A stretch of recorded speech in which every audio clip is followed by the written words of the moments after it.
महिला की पुरुष कोण सगळ्यात जास्त भांडकुदळ आहे यावर एक संशोधन झालंय। मात्र हे संशोधन चक्रावून टाकणार आहे, अनेक पुरुष वर्गाच्या पारंपरिक समजुतींना तडा देणार आहे।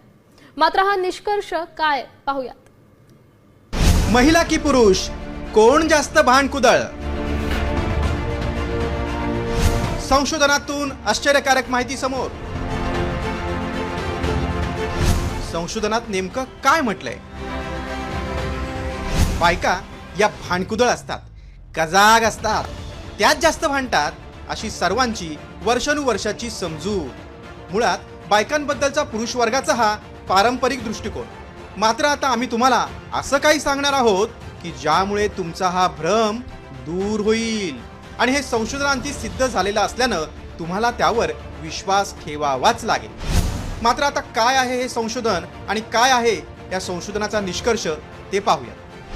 स्कॉटलंडच्या सेंट एड्र्यू विद्यापीठानं रिलेशनमधील 104 महिला आणि पुरुषांवर संशोधन केलं। यात स्पर्धात्मक खेळ आणि वर्तणुकीची तपासणी केली। या जोड्यांमध्ये 70% पुरुषांनी तर केवळ 30% महिलांनी भांडणाची सुरुवात केल्याचं समोर आलं। महिला भांडणाची सुरुवात करणं टाळतात, मात्र भांडण सुरू झाल्यास आक्रमक प्रत्युत्तर देतात, हे या संशोधनातून आढळून आले।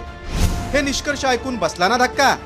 त्यामुळे जर 70% पुरुष भांडणाला सुरुवात करत असतील तर आता पुरुषांनी महिलांवर भांडखोर असल्याचा शिक्का मारणं टाळायला हवं। एवढंच नाही तर कधी कधी नात्यात पुरुष आणि महिलांनीही शांतता राखून वाद टाळण्याचा प्रयत्न करायला हवा।